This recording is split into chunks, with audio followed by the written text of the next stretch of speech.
سامعین و ناظرین کرام، السلام علیکم ورحمۃ اللہ وبرکاتہ۔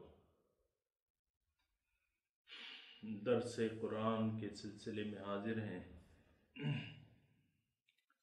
آیت نمبر 22 سورہ بقرہ سے شروع کریں گے۔ اعوذ باللہ من الشیطان الرجیم، بسم اللہ الرحمن الرحیم۔ الذی جعل لکم الارض فراشا والسماء بناء وانزل من السماء ماء فاخرج به من الثمرات رزقا لکم ولا تجعلوا لله اندادا وانتم تعلمون وان كنتم في ريب مما نزلنا على عبدنا فأتوا بسورة من مثله وادعوا شهداءكم من دون الله إن كنتم صادقين فإن لم تفعلوا ولن تفعلوا فاتقوا النار التي وقودها الناس والحجارة أعدت للكافرين۔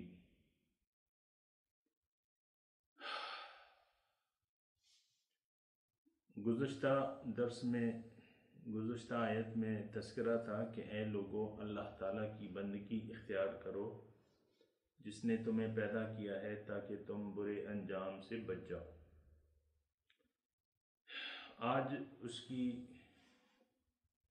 وہ اللہ جس کی عبادت کرنی چاہیے، جس کی بندگی کرنی چاہیے، اس کی صفات بیان ہو رہی ہیں کہ دیکھو اللہ تعالیٰ تو وہ ذات ہے جعل لکم الارض فراشا، جس نے بنایا ہے تمہارے لیے زمین کو مانند بچھونے کی، والسماء بناء، اور آسمان بمنزلہ چھت کے، وانزل من السماء ماء، اور نازل کیا ہے آسمان سے پانی، فاخرج به من الثمرات رزقا لکم، پھر نکالے ہیں اس سے ہر قسم کے میوے جو تمہارے رزق کا باعث ہے۔ وَلَا تَجْعَلُوا لِلَّهِ أَنْدَادًا، پس تم نہ بناؤ اللہ کے ساتھ کوئی اور شریک، وَأَنْتُمْ تَعْلَمُونَ، اور تم جانتے ہو کہ اس کا کوئی شریک نہیں۔ وَإِن كُنْتُمْ فِي رَيْبٍ، اور اگر تم شک میں ہو، مما نزلنا علی عبدنا، جو کلام میں نے نازل کیا ہے اپنے بندے پر، فَأْتُوا بِسُورَةٍ مِّن مِّثْلِهِ، لے آؤ اس کے مثل کوئی صورت، وَادْعُوا شُهَدَاءَكُم مِّن دُونِ اللَّهِ، اور بلا لو اپنے گواہوں کو اللہ کے سوا، ان کنتم صادقین، اگر تم سچے ہو۔ فَإِن لَّمْ تَفْعَلُوا، اگر تم ایسا نہ کر سکو، وَلَن تَفْعَلُوا، اور ہرگز نہیں کر سکو گے، فَاتَّقُوا النَّارَ، پس ڈرو آگ سے، جس کا ایندھن جو ہیں وہ لوگ ہوں گے اور پتھر ہوں گے، اعدت للکافرین، جو تیار کی گئی ہے کافروں کے لیے۔ اللہ اکبر۔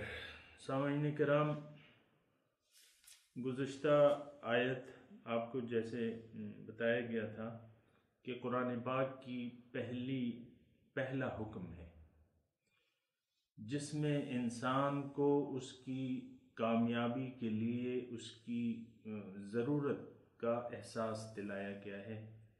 انسان کی زندگی کا مقصد اللہ تک رسائی حاصل کرنا، اس کی پہچان، اس کا قرب، اور اس کے لیے ضرورت کیا ہے؟ اللہ تعالیٰ کی بندگی اختیار کرنے کی، اللہ تعالیٰ کی منشا کے مطابق زندگی گزارنے کی۔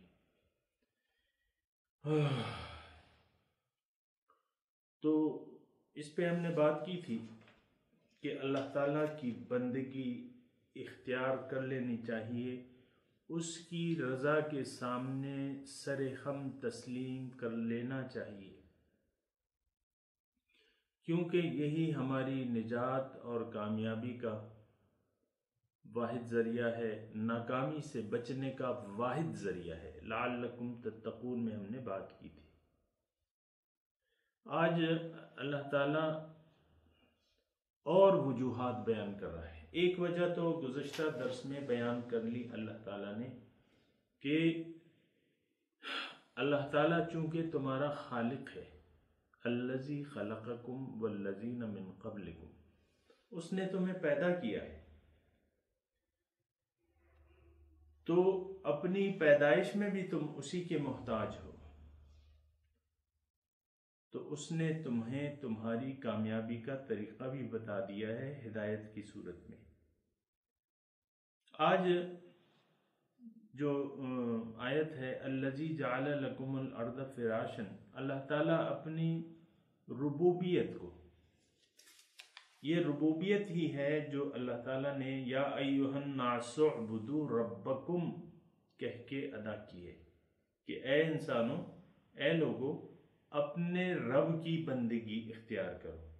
اعبدوا ربکم، اپنے رب کی بندگی، یعنی جو تمہارا پالن ہار ہے، جو تمہاری ضروریات پیدا کر رہا ہے، جو بنیادی اس نے تمہیں ضرورتیں عطا کی ہیں، تو اس کی تم بندگی کیوں نہیں کرتے؟ اس کی بندگی اختیار کرنا چاہیے، کیونکہ جس کا کھائے اسی کا گائے، جو آپ کی ضروریات پوری کر رہا ہے اسی کی بندگی کرنی چاہیے، اسی کی اطاعت کرنی چاہیے۔ یہ ایک ایسی دلیل ہے جو بالکل واضح ہے۔ اللہ تعالیٰ اپنی ربوبیت کی اور ربوبیت کے ذرائع جو ہیں، اللہ تعالیٰ نے جو ہم پہ احسانات کیے ہیں،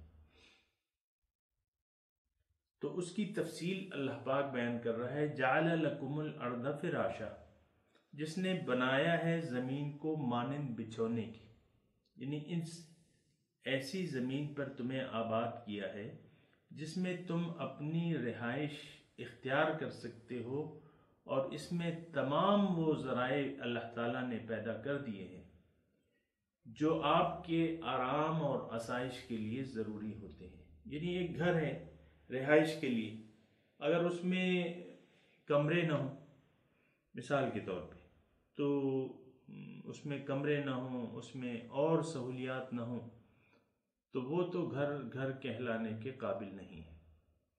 زمین کو اللہ تعالیٰ نے، اصل میں ایسی بات ہے کہ ہم اللہ تعالیٰ کی جو نعمتیں ہم پر ہو رہی ہیں، جو مسلسل نعمتیں ہیں یا جو پہلے ہو چکی ہیں یا جو اللہ تعالیٰ نے ہمارے لیے بنائی ہیں، اس سے ہم تھوڑے سے یوز ٹو ہو چکے ہیں اور اس کا ہمیں احساس نہیں ہے۔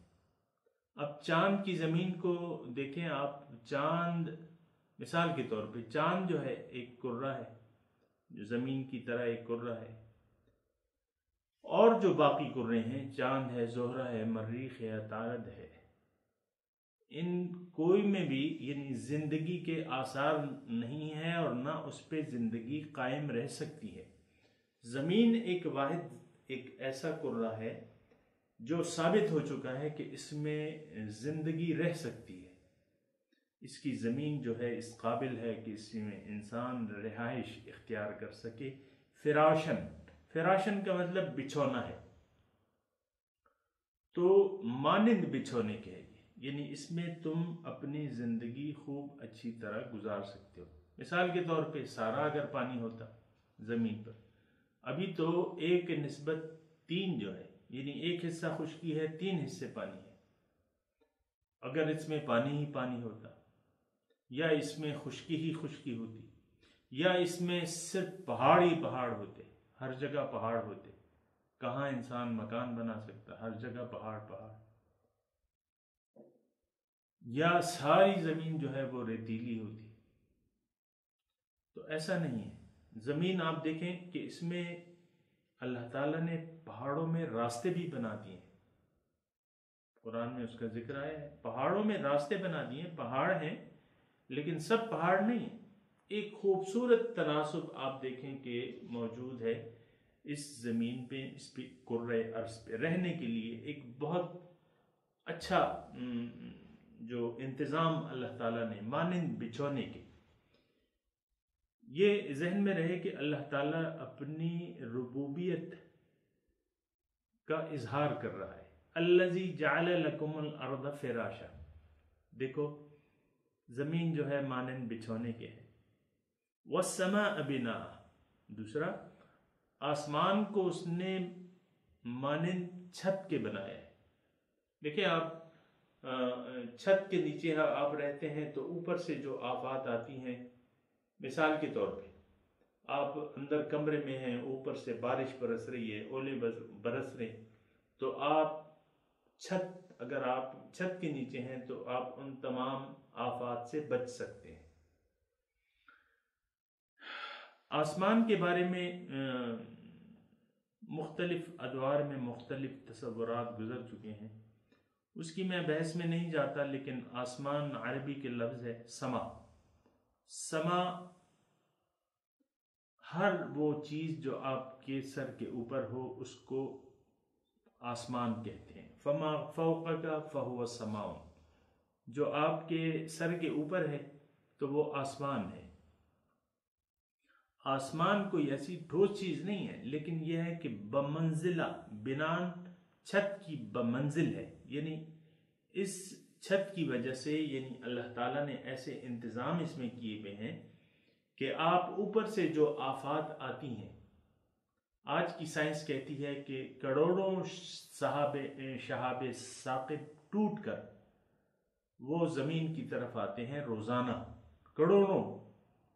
لیکن وہ ایسے اللہ تعالیٰ نے اس میں انتظام کیا ہوا ہے کہ زمین میں آتے آتے وہ تحلیل ہو جاتے ہیں اور زمین تک پہنچ ہی نہیں پاتے. اگر ایسا ہوتا تو آپ پر ہر وقت پتھروں کی بارش ہوتی رہتی. جیسا کہ بعض وقت ایک شہاب ثاقب گزر جاتا ہے، یعنی آ کے ٹکرا جاتا ہے، تو بہت یعنی بڑی تباہی کا باعث ہوتا ہے. ابھی آپ دیکھیں کہ روس میں ایک شہاب ثاقب آیا تھا اور اس نے جو ہے وہ اتھل پتھر کر دیا تھا سارا. تو آسمان بمنزلہ چھت کے، یعنی آپ کو اوپر سے، اب ظاہر ہے کہ ایک وسیع اور عریض کائنات ہے ہمارے اوپر، اور اس میں یعنی ٹوٹ پھوٹ کا بعض وقت اللہ تعالیٰ کے نظام اور اس کی مرضی کے مطابق جو شہاب ثاقب ٹوٹتے ہیں اور یہاں رخ کرتے ہیں، تو وہ ایسا انتظام اللہ تعالیٰ نے کیا ہوا ہے.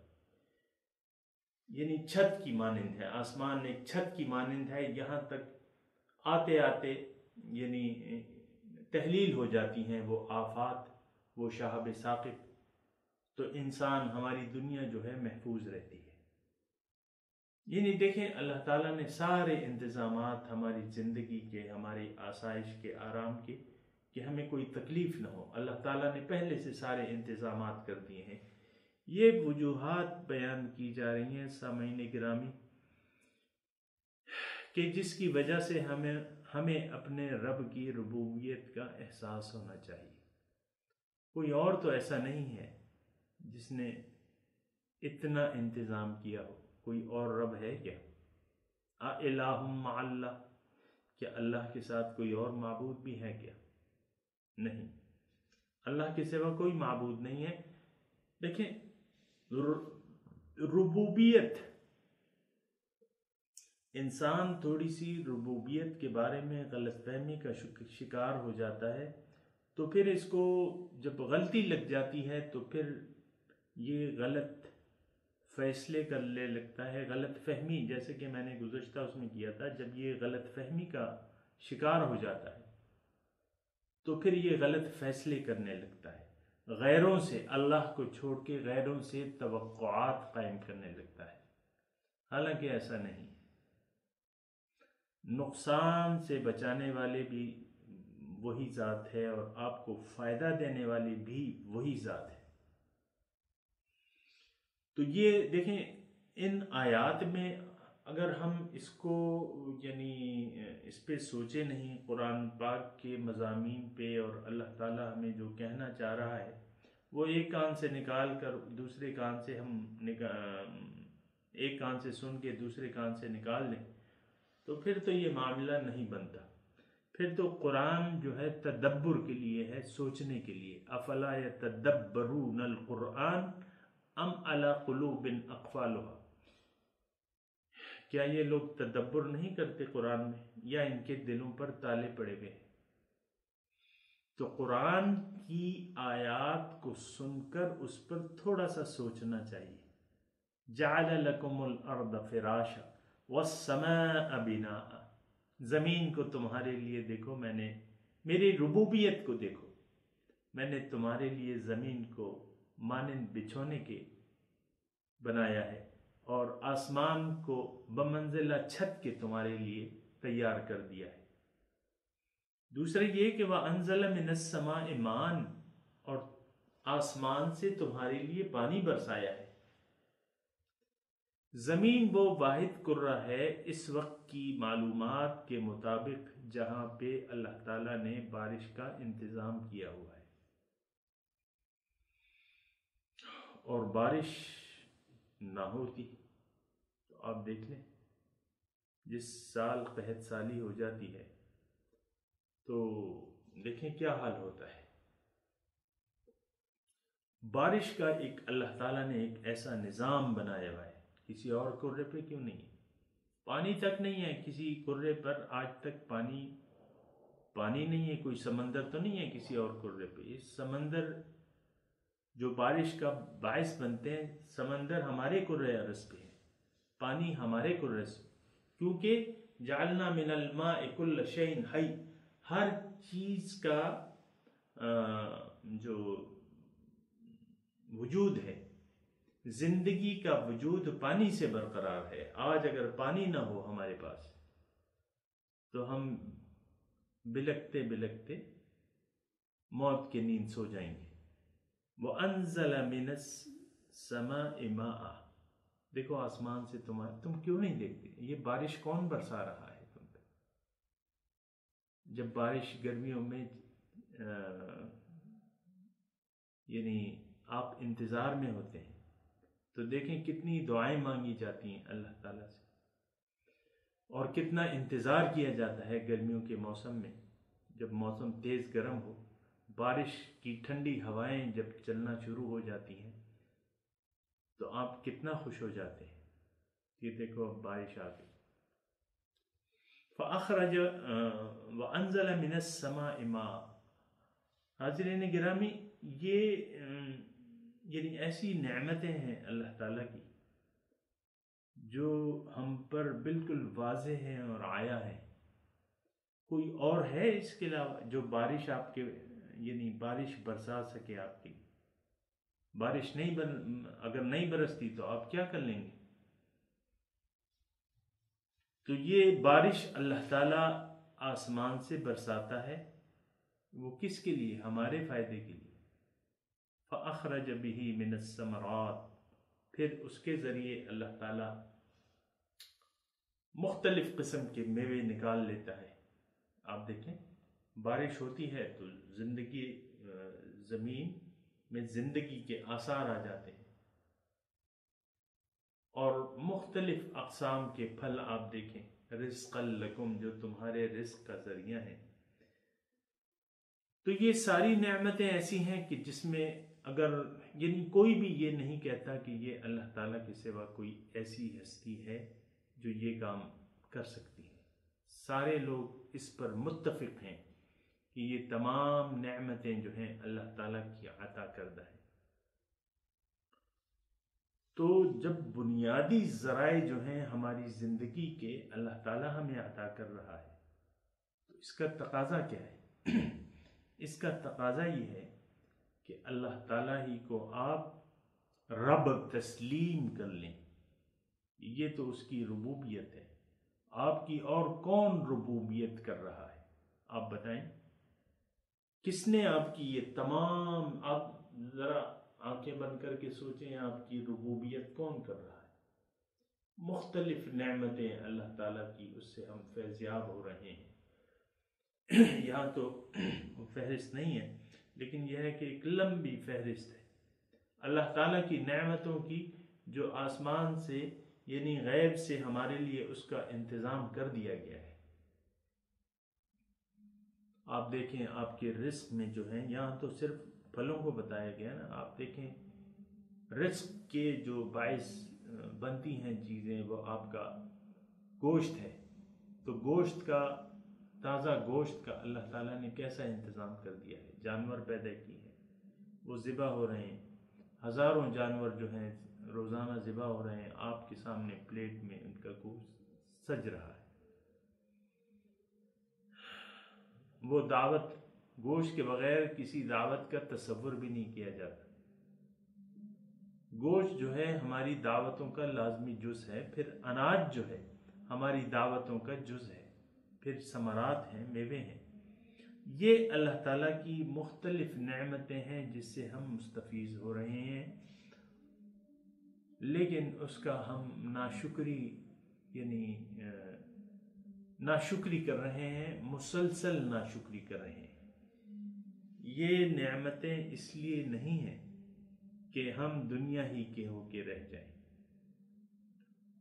اور دنیا ہی کو اپنا مقصود جان لیں، دنیاوی آرام اور آسائش کو اور دنیاوی نعمتوں کے حصول کو اپنا مقصود جان لیں اور اسی کے لیے زندگی وقف کر دیں۔ تو یہ تھوڑی سی احساس کی بات ہے، یہ بہت سوچنے کا نقطہ ہے عزیزان گرامی، کہ اللہ تعالیٰ کی نعمتوں سے ہم مستفیض ہو رہے ہیں۔ ایک ایک نعمت ہے، اور اللہ تعالیٰ نے خود ارشاد فرمایا ہے وَإِن تَعُدُّوا نِعْمَةَ اللَّهِ لَا تُحْصُوهَا، اگر تم گننا چاہو اللہ کی نعمتوں کو تو اس کا احاطہ نہیں کر سکو گے۔ ان الانسان لظلوم کفار، بے شک انسان بہت ظالم ہے، اپنے نفس پر ظلم کر رہا ہے اور بہت ناشکر ہے۔ عزیزان گرامی، شکر جو ہے، شکر کی ضرورت ہے، ناشکری سے باز آ جانا چاہیے، شکر کی روش کو اختیار کرنا چاہیے۔ شکر کیا ہے کہ نعمتوں کا صحیح استعمال۔ اللہ تعالیٰ کی ہم پر بہت ساری نعمتیں ہیں اور ان نعمتوں سے ہم مستفیض ہو رہے ہیں، تو اس کا شکر یہ ہے کہ ان نعمتوں کو انہی نے مقاصد کے لیے استعمال کریں جن مقاصد کے لیے ہمیں یہ نعمتیں دی گئی ہیں۔ تو فَلَا تَجْعَلُوا لِلَّهِ أَنْدَادًا وَأَنْتُمْ تَعْلَمُونَ، تم پس مت بناؤ اللہ کے ساتھ کوئی اور شریک اور تم جانتے ہو، وَأَنْتُمْ تَعْلَمُونَ، جانتے بوجھتے کہ یہ ساری نعمتیں جو ہیں اللہ تعالیٰ کی طرف سے ہیں، تو اس کا کوئی شریک نہ بناؤ۔ اور اللہ تعالیٰ کے تو ہم نے شریک بنائے ہوئے ہیں، ند بنائے ہوئے ہیں۔ اگر ہم سوچیں اس بات پر کہ ند جو ہیں اللہ تعالیٰ کے ساتھ ہم نے شریک بنائے ہوئے ہیں، ند کہتے ہیں شریک کو، ہمسر یا مد مقابل، انداد جمع ہے ند کی، انداد ند کی جمع ہے۔ تو فَلَا تَجْعَلُوا لِلَّهِ أَنْدَادًا، تم اللہ کے ساتھ کسی کو شریک نہ بناؤ، وَأَنْتُمْ تَعْلَمُونَ، اور تم جانتے ہو کہ اس کا کوئی شریک نہیں ہے۔ اس کی ند کی تفصیل جو ہے اللہ تعالیٰ نے دوسری جگہ ہمیں ابھی آ جائے گی کہ وَمِنَ النَّاسِ مَن يَتَّخِذُ مِن دُونِ اللَّهِ أَنْدَادًا، لوگوں میں سے بعض لوگ ایسے ہیں جنہوں نے بنا لیے ہیں اللہ کے سوا اور ند، شریک۔ ہمارے ذہن میں تو یہ نہیں ہے کہ ہم نے شریک بنائے ہوئے ہیں، کیونکہ ہم تو مسلمان ہیں۔ سامعین، بہت سے ایسے تصورات ہیں ہمارے دین کے بارے میں یا دینی اصطلاحات کے بارے میں جن کے بارے میں ہم غلط فہمی کا شکار ہو کر کجروی اختیار کر لی ہے۔ ہم غلط فہمی کا شکار ہو کے کجروی، ہم اس غلط فہمی کا شکار ہیں کہ ہم تو شرک کا مرتکب ہی نہیں ہو سکتے، یعنی ہم نے تو دعوی ایمان کر لیا ہے، اب اس کے بعد جو مرضی آئے چاہے کریں۔ اگرچہ عملی طور پر شرک میں ہم مبذول بھی ہوں، یعنی شرک میں گرفتار بھی ہوں، لیکن پھر بھی ہم اپنے آپ کو موحد سمجھتے ہیں، توحید پرست سمجھتے ہیں اور کامیاب جانتے ہیں۔ تو انہی اصطلاحات میں ایک اصطلاح جو ہے وہ یہ ہے کہ ہم نے اللہ تعالیٰ کے ساتھ شریک بنائے ہوئے ہیں۔ اب شریک کی اللہ تعالیٰ خود ہی تفصیل کرتا ہے۔ من الناس سے اللہ تعالیٰ فرماتا ہے کہ من الناس من یتخذ من دون اللہ اندادا، لوگوں میں سے بعض لوگ ایسے ہیں جنہوں نے بنا لیے ہیں اللہ کے ساتھ اور شریک، ند، شریک۔ اب کرتے کیا ہیں؟ یحبونہم کحب اللہ، ان سے وہ محبت کرتے ہیں، اتنی محبت جتنی محبت وہ اللہ سے کرتے ہیں۔ یحبونہم کحب اللہ، ان سے وہ اتنی محبت کرتے ہیں جتنی وہ محبت اللہ سے کرتے ہیں۔ اللہ اکبر، سمجھنے کی بات ہے، ورنہ میری باتیں تو ویسے ہی یعنی سر سے گزر کے چلی جائیں گی۔ شریک، اللہ تعالیٰ من الناس، لوگوں میں سے بعض ایسے ہیں، من یتخذو، جنہوں نے بنا لیے ہیں، من دون اللہ، اللہ کے سوا، اندادن، شریک۔ یہاں بھی انداد کا لفظ استعمال ہوا ہے، اس آیت میں بھی انداد کا لفظ استعمال ہوا ہے۔ شریک بنا لیے ہیں، بہت سے شریک بنا لیے ہیں۔ اب وہ اس کا شریک کیسے بنا لیے ہیں؟ یحبونہم کحب اللہ، ان سے وہ محبت کرتے ہیں جتنی محبت وہ اللہ سے کرتے ہیں۔ ہمیں اپنی جان بھی پیاری ہے، اللہ بھی پیارا ہے، اپنی جان بھی پیاری ہے، اللہ بھی پیارا ہے، اپنی معاشرے میں پوزیشن بھی پیاری ہے۔ یحبونہم کحب، محبت کرتے ہیں جتنی محبت وہ اللہ سے کرتے ہیں۔ اولاد بھی پیاری ہے، اللہ بھی پیارا ہے، شوہر بھی پیارا ہے، اللہ بھی پیارے ہیں، شوہر سے بھی محبت ہے، اللہ سے بھی محبت ہے، بیوی سے محبت ہے، اللہ سے بھی محبت ہے۔ اور مشرک وہ ہے جو دو محبتوں کو شریک کر لے۔ مشرک کون ہے؟ جو اللہ کی محبت کے ساتھ غیر اللہ کی محبت کو شریک کر لے۔ یحبونہم کحب اللہ، یہ محبت رکھتے ہیں ان سے جیسی محبت وہ اللہ سے رکھتے ہیں، برابر برابر، ہم سب۔ فلا تجعلوا، اس کا کوئی شریک نہ بناؤ محبت میں۔ ظاہر ہے کہ جب دیکھیں، جب محبت ہوگی تو تبھی ایک آدمی کا آپ خیال رکھیں گے۔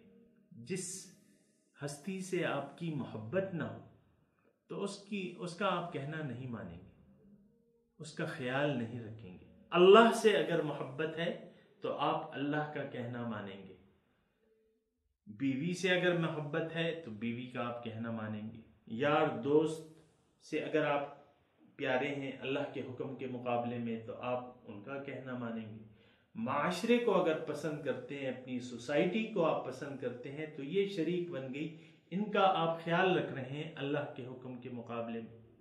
ہر وہ ہستی جس سے آپ محبت رکھتے ہیں اتنی جتنی اللہ سے رکھتے ہیں تو یہ شرک ہے، شرک فی المحبت، محبت میں آپ نے شریک بنا لیا۔ تو فلا تجعلوا للہ اندادا، اللہ کے ساتھ شریک نہ بناؤ، یعنی کسی اور کا کہنا نہ مانو، کسی اور کے اشارے پہ نہ چلو۔ آپ کو اپنے نفس سے محبت ہے۔ ہر شخص جو ہے من چاہی زندگی گزارنا چاہتا ہے اور گزار رہا ہے، کیونکہ اس کو اپنی خواہشات پیاری ہیں، اپنے من کی خواہشات اس کو پیاری ہیں، اس سے محبت رکھتا ہے، اپنی شخصیت سے محبت رکھتا ہے۔ انسان اپنی شخصیت سے محبت رکھتا ہے۔ دیکھیں آپ کس طرح ہم اپنے آپ کو سنوارتے ہیں۔ ایک آدمی کے بال سفید ہو رہے ہیں، وہ اس کو کالا کر رہے ہیں، کیونکہ اس کو وہی جو شخصیت تھی، وہی روپ پسند تھا جو کالے بال تھے، جس وقت اس کے کالے بال تھے۔ حالانکہ شریعت کا تو یہ حکم نہیں ہے کہ آپ بالوں کو کالے رنگ سے رنگیں، شریعت اس بات کو ناپسند کرتی ہے، لیکن وہ پسند کرتا ہے کہ ہاں مجھے تو کالا رنگ ہی پسند ہے۔ اللہ اکبر۔ بات ہوتی ہے محبت کی، اسی طرح آپ دیکھ لیں آپ کی محبتیں، سب سے بڑی محبت جو ہے وہ یعنی اب یہ مضمون اگر میں آپ کے سامنے بیان کرنا چاہوں تو مختصر طور پہ اگر میں کہنا چاہوں تو وہ حب دنیا۔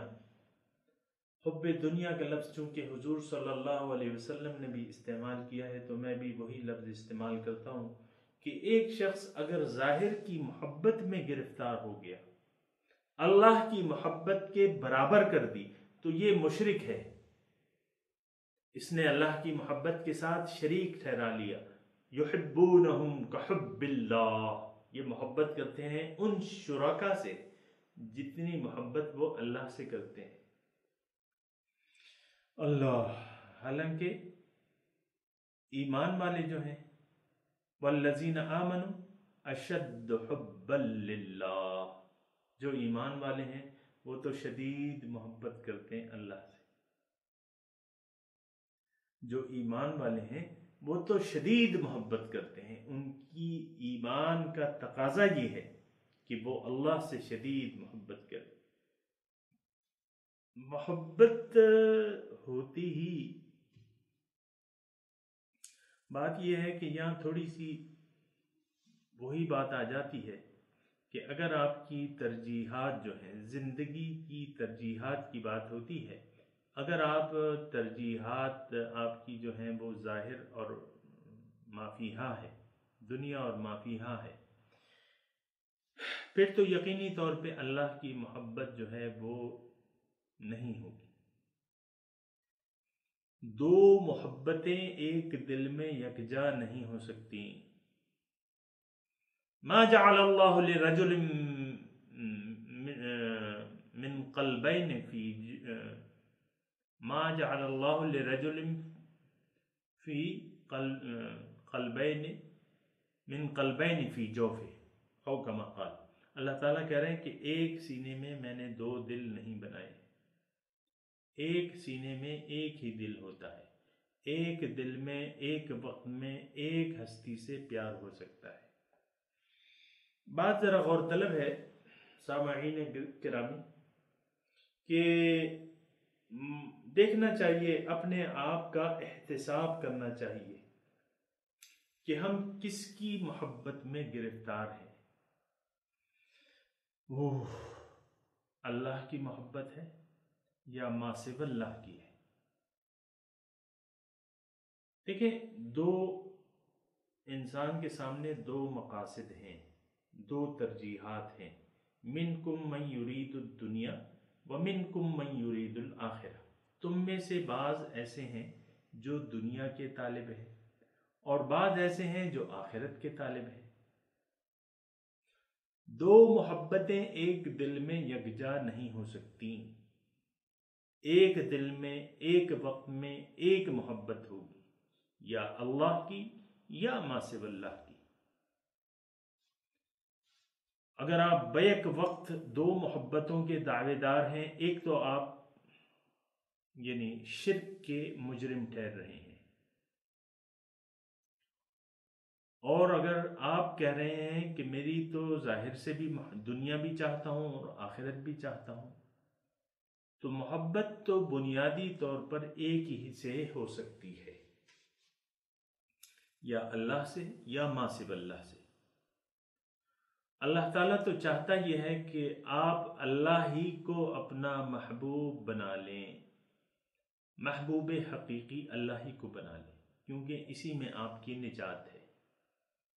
دیکھیں، میں نے گزشتہ نشستوں میں بھی اس بات کا تذکرہ کر چکا ہوں، مقصود نہیں بن سکتا اللہ تعالیٰ آپ کا، معبود نہیں بن سکتا جب تک کہ وہ آپ کا مقصود نہ ہو، اور مقصود نہیں بن سکتا جب تک آپ اس کو چاہیں نہیں، محبوب نہ ہو۔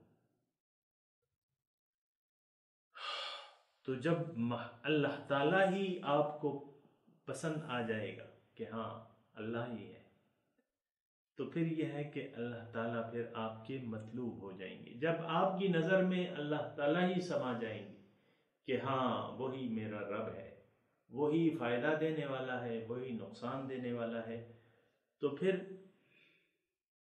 آپ اس سے محبت کرنے لگیں گے، آپ اس کو چاہنے لگیں گے اور اس کو آپ اپنا مقصود بنا لیں گے.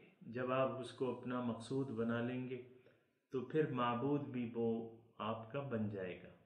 اگر اس کے برعکس صورتحال ہے کہ دنیا آپ کو پسند ہے، دنیا اور ما فیہا آپ کو پسند ہے، تو دنیا ہی آپ کی محبوب بن گئی، پھر مقصود بھی آپ کا وہی ہو گیا اور پھر معبود بھی دنیا ہو گئی آپ کی.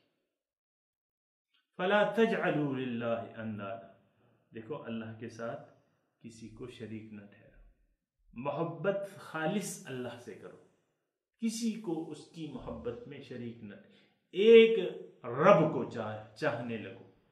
یہ مضمون اس سے ہی ملتا ہے کہ اعبدوا ربکم، اے لوگو اللہ کی عبادت کرو. اللہ کی عبادت نہیں ہو سکتی جب تک کہ وہ آپ کے مقصود نہ بن جائے، جب تک آپ اس کو چاہنے نہ لگے.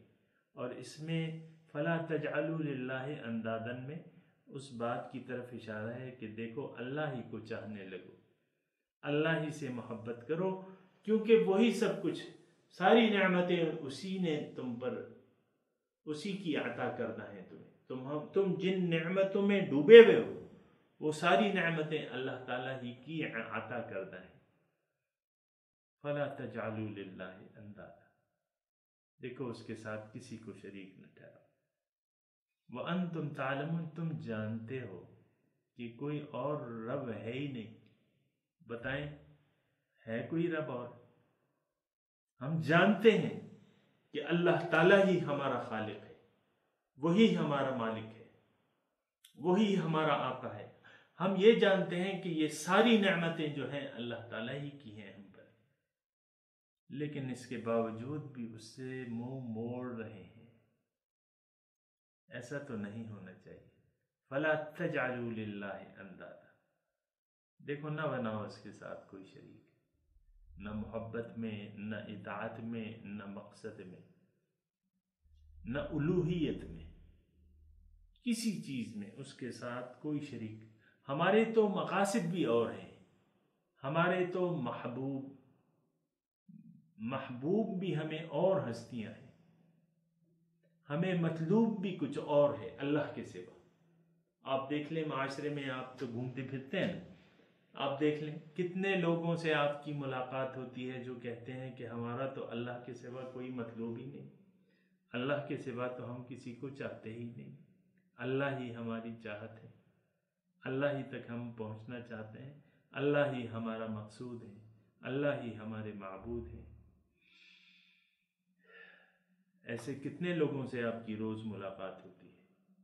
فلا تجعلوا للہ اندادا، دیکھو اللہ کے ساتھ کسی کو. دیکھ لو یہ نعمتیں جو میں کر رہا ہوں، زمین کو میں نے تمہارے لیے بچھونے کی مانند بنا دیا. یہ وہ بڑی بڑی نعمتیں ہیں جو اللہ تعالیٰ نے ہم پہ کی ہوئی ہیں، وہ گنوا رہا ہے. زمین ہے، آسمان ہے، اور پھر جو بارش کا نظام اللہ تعالیٰ نے بنایا ہوا ہے. فلا تجعلوا للہ اندادا، دیکھو اللہ کے ساتھ کسی کو شریک نہ ٹھہراؤ.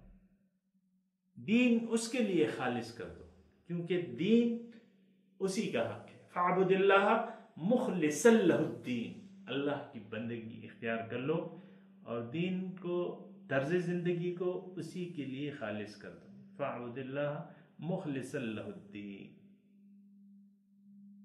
فلا تجعلوا للہ اندادا وانتم تعلمون، وہ تم جانتے ہو کہ اس کا کوئی شریک نہیں. اور وَإِن كُنتُمْ فِي رَيْبٍ مِّمَّا نَزَّلْنَا عَلَىٰ عَبْدِنَا، چلو ٹھیک ہے، اگر تم اس بارے میں شک میں ہو جو کچھ میں نے نازل کیا ہے اپنے بندے پر.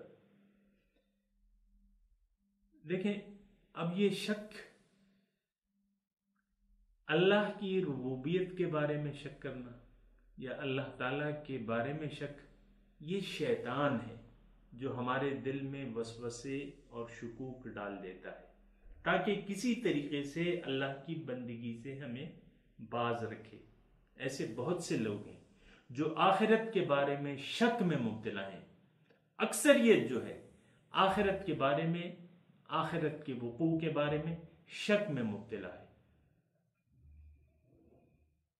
بلکہ ہر چیز کے بارے میں تو شک ہے، اللہ کے بارے میں شک نہیں۔ اللہ پہ اعتماد کہاں ہے؟ ظاہر پہ اعتماد ہے۔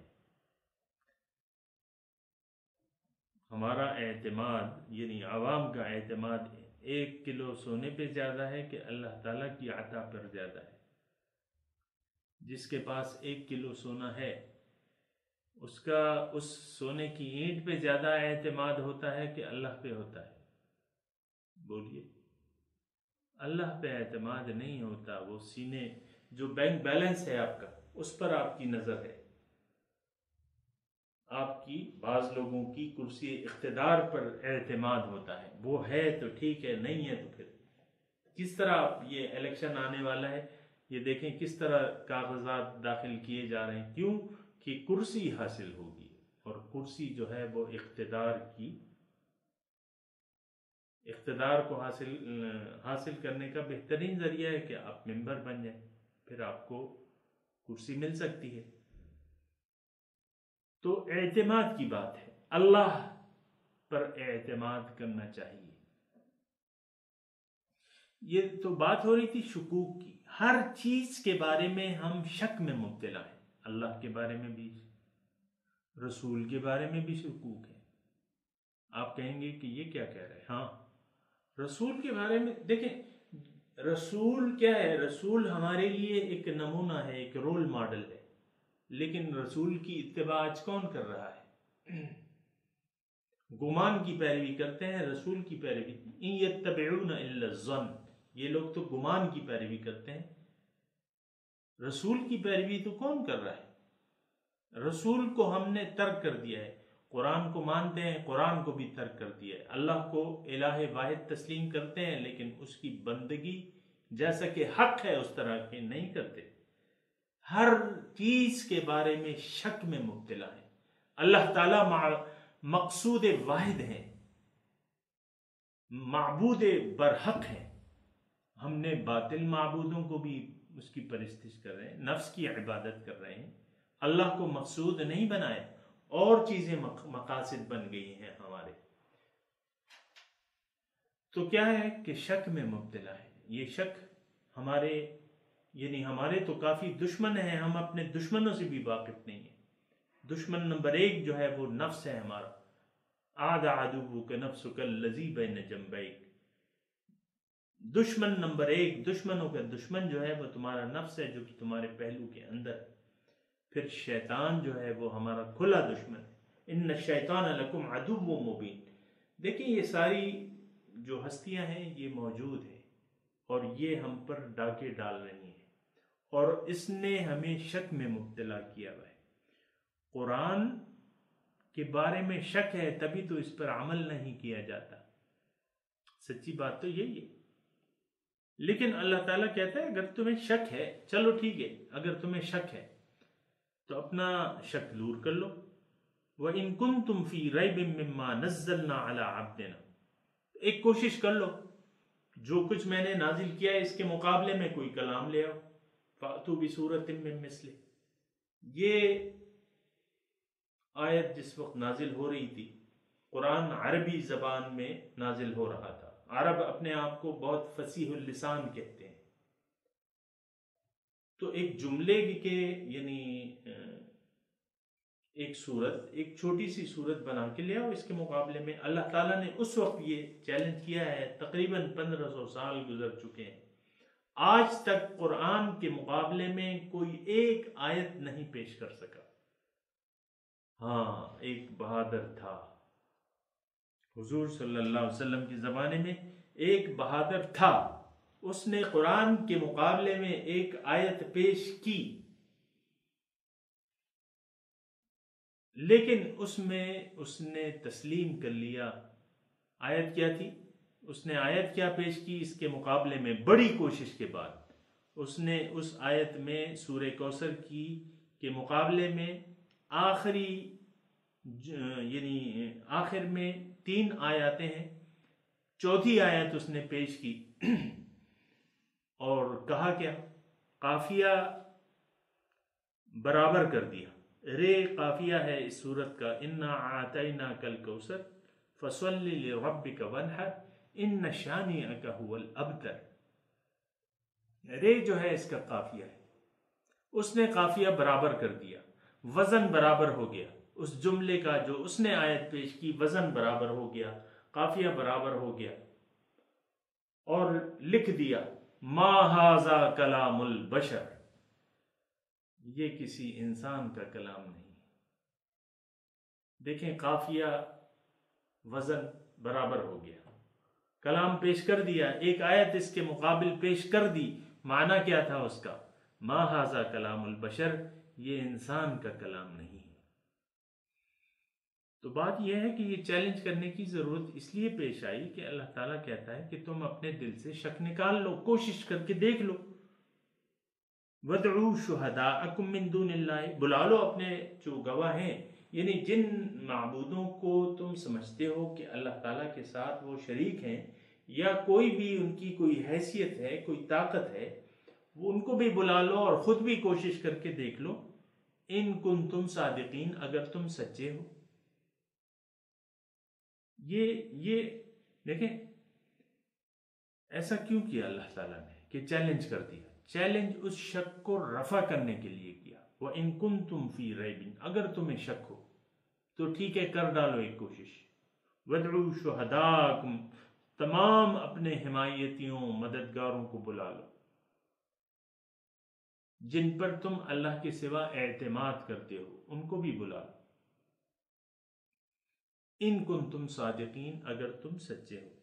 فَإِن لَمْ تَفْعَلُوا، اللہ تعالیٰ پیشگی ان کو اطلاع دے رہا ہے کہ تم نہیں کر سکو گے اگر تم نے ایسا نہ کیا۔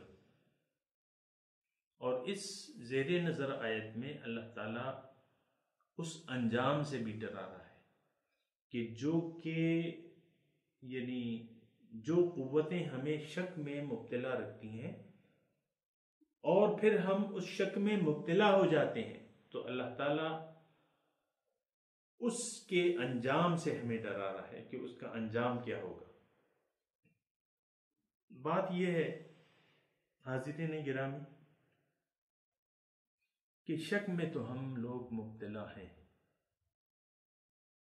ہر چیز کے بارے میں، جو چیز باطن سے تعلق رکھتی ہے اس کے بارے میں ہم شک میں مبتلا ہیں۔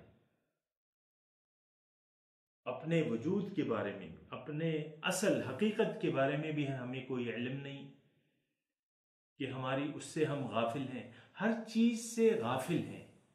اور اگر کوئی بتاتا ہے ہمیں بتانے والا، تو شک کی ایک کیفیت رہتی ہے کہ ہو سکتا ہے ایسا نہ ہو۔ اس شک کی کیفیت سے باہر نکل جانا چاہیے۔ اللہ تعالیٰ فرما رہا ہے فَإِن لَمْ تَفْعَلُوا، اگر تم ایسا نہ کر سکو، اور اللہ تعالیٰ بتا رہا ہے وَلَن تَفْعَلُوا، تم ایسا کر ہی نہیں سکتے، اس کے مقابلے میں تم کوئی آیت پیش ہی نہیں کر سکتے۔ اللہ تعالیٰ یہ چیلنج آج بھی برقرار ہے، اور یہ کافی ہے اس بات کے لیے کہ کلام الہی حق ہے، اللہ کا کلام ہے۔ فَاتَّقُوا النَّارَ، اور اگر تم نے ایسا نہیں کیا کہ اس کے بارے میں کوئی کلام بھی پیش نہیں کیا اور اس کی اتباع بھی نہیں کی، قرآن کی اس کی پیروی بھی نہیں کی، تو اس آگ سے ڈرو۔ فَاتَّقُوا النَّارَ، اس آگ سے اپنے آپ کو بچانے کا انتظام کر لو۔ کون سی آگ؟ جس کا ایندھن وقودہ الناس والحجارہ، جس کا ایندھن جو ہے وہ لوگ ہوں گے، وہ لوگ جو اس کے بارے میں شک میں مبتلا رہے، اور پتھر ہوں گے۔ حجارہ یعنی شان نزول کے مطابق کافروں کے 360 بت تھے، اور وہ توقع رکھتے تھے کہ یہ ہمارے کام آئیں گے۔ تو اگرچہ پتھر پہ تو کوئی شریعت لاگو ہی نہیں ہے، نہ ان کو ثواب ہے، نہ عذاب ہے، نہ ان کو احساس ہے، تو یہ سوال یہ ہے کہ یہ انسانوں کے ساتھ یہ کیوں جلیں گے؟ یعنی جو انہوں نے بت بنا رکھے تھے وہ بھی آگ کا ایندھن بنیں گے. تو یہ ان کا تو کوئی قصور نہیں ہے، لیکن پتھروں کو یا ان بتوں کو اس لیے ڈالا جائے گا کہ یہ انسان دیکھ دیکھ کے ان کو احساس ہو یا وہ اذیت ہو کہ دیکھو ہمارے معبود بھی جل رہے ہیں، ہم بھی جل رہے ہیں، اور ہم تو بہت بڑی خطا میں مبتلا تھے. وقودها الناس، وہ آگ جس کا ایندھن جو ہے آگ اور پتھر ہوں گے. اعدت للکافرین، جو کہ تیار کی گئی ہے ناشکروں کے لیے. سامعین گرامی، دو ہی انداز ہیں زندگی گزارنے کے، ایک شکر کا انداز ہے اور ایک کفر کا انداز ہے. شکران نعمت یا کفران نعمت. یا تو آپ اللہ تعالیٰ کی نعمتوں کا شکریہ ادا کر رہے ہیں، کیا مطلب کہ ان نعمتوں کو انہی مقاصد کے لیے آپ استعمال کر رہے ہیں جس کے لیے وہ آپ کو دی گئی. دوسری صورت میں آپ ان نعمتوں کو ضائع کر رہے ہیں، غلط بیجا استعمال کر کے، غلط مقاصد کے لیے استعمال کر کے آپ ان نعمتوں کو ضائع کر رہے ہیں. زندگی ایک نعمت ہے، لیکن زندگی آپ کو دی گئی ہے بندگی کے لیے. زندگی آمد برائے بندگی، زندگی بے بندگی شرمندگی. زندگی تو بندگی کے لیے ہے. زندگی تو دی گئی ہے کہ آپ بندگی کر کے اس اعلیٰ ترین مقام تک پہنچ جائیں جہاں تک اللہ تعالیٰ آپ کو پہنچانا چاہتا ہے. آپ اللہ تعالیٰ کے نائب بن جائیں، آپ اللہ تعالیٰ کے قریب بن جائیں، آپ اللہ تعالیٰ کے خلیفہ بن جائیں. زندگی تو اس لیے آپ کو دی گئی ہے. آپ اس کو غلط استعمال کر کے، زندگی کو ضائع کر کے ان نعمتوں کی ناشکری کر رہے ہیں. یہ تو میں نے آپ کو سامعین گرامی ایک ایسی نعمت، زندگی کی جو نعمت ہے، اس کے علاوہ بے شمار نعمتیں ہیں. آپ دیکھ لیں، ہم اور آپ اللہ تعالیٰ کی نعمتوں میں گھرے ہوئے ہیں، اللہ کی نعمتوں میں ڈوبے ہوئے ہیں، لیکن اس کو بیجا استعمال کر رہے ہیں، ان نعمتوں کو ضائع کر رہے ہیں. یہ زندگی تو اس لیے ہے کہ آپ جد و جہد کریں. وجاہدوا فی اللہ حق جہادہ، اللہ کے راہ میں محنت کرو، جد و جہد کرو جتنا کہ حق ہے محنت کا. آپ بجائے اللہ کی راہ میں جد و جہد کرنے کے دنیا کو مقصود بنا کے ساری قوتیں دنیا ہی کو حاصل کرنے کے لیے اپنی صرف کر رہے ہیں. تو یہ تو کفر ہے، کفران نعمت ہے، شکران نعمت نہیں ہے. دو ہی رویے ہو سکتے ہیں، یا تو شکر کا رویہ اور یا کفر کا رویہ. یہ کفر کا لفظ جہاں آتا ہے تو ہم تھوڑا سا، جیسا کہ میں نے آپ کو بتایا کہ یعنی کچھ چیزوں کے یا کچھ الفاظ کے بارے میں غلط فہمیوں کا شکار. اب کافر جو ہیں، آج کے مومن جو مسلمان، جو برائے نام مسلمان ہیں، وہ یہ سوچتے ہیں ہم تو کافر ہو ہی نہیں سکتے. بھئی کافر تو ناشکرے کو کہتے ہیں کہ آپ نعمت کو ضائع کر دیں تو آپ کافر ہیں. اللہ کی دیوی نعمت کو، اللہ کی دیوی زندگی کو آپ تو یعنی کفران نعمت کر رہے ہیں. قرآن کی یعنی بہت سی آیاتیں اس پر دال ہیں کہ کفر کا مطلب ناشکری ہے. تو وہ آگ جو ہے وہ کس کے لیے؟ وہ ناشکروں کے لیے تیار کی گئی ہے. ظاہر ہے کہ جس نے زندگی کو ضائع کر دیا تو اللہ تعالیٰ اسے جنت میں تو نہیں ڈالے گا. جو شک میں مبتلا رہا، زندگی کے بارے میں شک میں مبتلا، اللہ کے بارے میں، اللہ کے معبود حق کے بارے میں شک میں مبتلا رہا، بل ہم فی شک منہا بل ہم منہا عمون، بلکہ یہ لوگ تو شک میں ہیں، بلکہ ان لوگوں نے تو اندھے ہیں، اس عمون، نہیں دیکھ رہے حقیقت کو. تو اعدت للکافرین، دیکھیں آگ تیار ہے، آگ تیار کی اللہ تعالیٰ نے تیار کر رکھی ہے، لیکن کس کے لیے؟ ناشکروں کے لیے. تو سامعین گرامی، ہم اور آپ بیٹھے ہوئے ہیں کہ قرآن کے مطالب پر غور کریں اور قرآن کی تشریحات کو سمجھنے کی کوشش کریں۔ افلا یتدبرون القرآن، کیا یہ لوگ قرآن میں سوچتے نہیں؟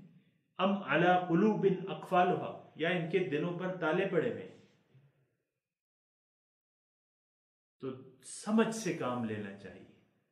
اذا تتلا علیہم آیات الرحمن لم یخروا علیہا صما وعمیانا، جب ان پر رحمان کی آیات پڑھ کے سنائی جاتی ہیں تو یہ اس کے بارے میں لم یخروا علیہا صما وعمیانا، اس پر اندھے بہرے ہو کے نہیں پڑھتے۔ اعدت للکافرین، یہ کافروں کے لیے، ناشکروں کے لیے تیار کی گئی ہے۔ اللہ کے احکامات پر عمل کرنے سے انکار کرنے والوں کے لیے تیار کی گئی ہے۔ کون سی جگہ؟ دوزخ، جس کا ایندھن، یعنی ایک آدم آگ میں جل رہا ہے اور جو بذات خود ایندھن ہے، تو دیکھیں اس عذاب کا کیا حال ہوگا۔ وآخر دعوانا ان الحمد للہ رب العالمین، والسلام علیکم ورحمۃ اللہ وبرکاتہ۔